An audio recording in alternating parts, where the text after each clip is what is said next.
নমস্কার বন্ধুরা, তোমরা সবাই কেমন আছো? বড়দের প্রণাম, ছোটদের অনেক অনেক ভালোবাসা। হচপচ রান্নাঘরে চটপট আমি আরেকটি রেসিপি নিয়ে চলে এসেছি, তোমরা দেখতে থাকো। চলো দেখবে, চলো আজ আমি কি বানিয়েছি আর কিভাবে বানিয়েছি চলো তোমাদের সাথে শেয়ার করি। আজ বানিয়েছি জলপাই দিয়ে চাটনি। প্রথমে জলপাইটাকে আমি সিদ্ধ করে নিয়েছি, কুকারে দুটো সিটি দিয়ে দিয়েছি, নুন দিয়ে সিটি মেরে নিয়েছি। এবারে দেখো আমি একটুখানি চটকে দানাগুলো ফেলে দিচ্ছি। কয়েকটা দানা ফেলেছি, সবগুলো ফেলিনি। তোমরা চাইলে সবগুলো ফেলে দিতে পারো দানা, আর নাহলে রাখতেও পারো। আমি এই কয়েকটা দানা ফেলে দিলাম। এবার একটু চটকে নেব। এবারে দেখো আমি একটা কড়াই বসিয়ে দিয়েছি গ্যাসে, আর এখানে 5 ফোড়ন, চা চামচের 4 ভাগের 1 ভাগ 5 ফোড়ন দিয়ে দিলাম, আর সামান্য কালো সর্ষে দিয়ে দিলাম। এইটা আমি ভাজা মশলা বানিয়ে নেব চাটনিতে দেওয়ার জন্য। গ্যাসের ফ্লেমটা একদম লো করে দিয়ে মশলাটাকে একটু ভেজে নেব, যাতে পুড়ে না যায়। যখন সুন্দর একটা গন্ধ ছাড়বে তখন নামিয়ে নিতে হবে। দেখো ভাজাটা এবারে হয়ে এসছে, এবার আমি নামিয়ে নিলাম। আর সামান্য তেল দিয়ে দিলাম এখানে। চাটনিতে খুব বেশি তেল লাগে না। আর সামান্য শুকনো লঙ্কা ছিঁড়ে দিয়ে দিলাম, আর সর্ষে ফোড়ন দিলাম,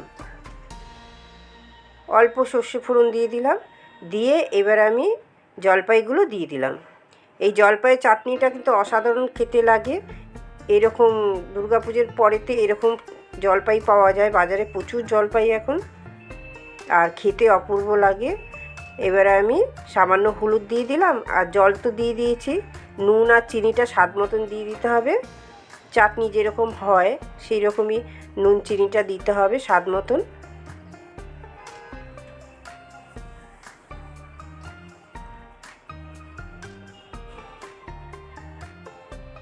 এবারে সেদ্ধ তো আমার হয়েই গেছে চাটনিটা। আগে একটু কিছুক্ষণ ফুটিয়ে নেব। আর এখানে দেখো 2 টেবিল স্পুন আমি এখানে নারকেল কোড়া দিয়ে দিলাম। এই নারকেল কোড়াটা দিলে না খেতে কিন্তু অপূর্ব লাগে। তোমরা চাইলে দিতেও পারো, নাও দিতে পারো। ছোট্ট একটা ভিডিও বন্ধুরা, তোমাদের এই রেসিপিটা কেমন লাগলো দেখো। আমি ভাজা মশলা করেছিলাম, এটা আমি একটুখানি এই হামলেসটা একটু গুঁড়ো করে নেব।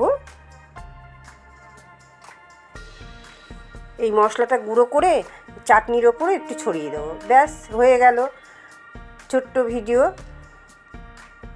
তোমাদের যদি এই ভিডিওটা ভালো লাগে একটা লাইক, শেয়ার, সাবস্ক্রাইব করে অল বাটনটা প্রেস করে দিলে যখনই আমি কোনো নতুন ভিডিও ছাড়বো সবার আগে নোটিফিকেশন তোমাদের কাছে পৌঁছে যাবে। আর কমেন্ট করে কিন্তু জানিও তোমাদের এই রেসিপিটা কেমন লাগলো। আর দেখো ওপর থেকে আমি একটু ভাজা মশলা ছড়িয়ে দিলাম। এই ভাজা মশলাটা দিলে কিন্তু গন্ধটা আলাদা সুন্দর, বেশ সুন্দর একটা গন্ধ ছাড়বে। বন্ধুরা তোমরা সবাই খুব ভালো থেকো, সুস্থ থেকো, আনন্দে থেকো। রেসিপিটা শেষ অবধি দেখার জন্য অনেক অনেক ধন্যবাদ। এর পরের দিন তোমাদের কাছে নতুন কোনো রেসিপি নিয়ে চলে আসবো। টাটা বন্ধুরা।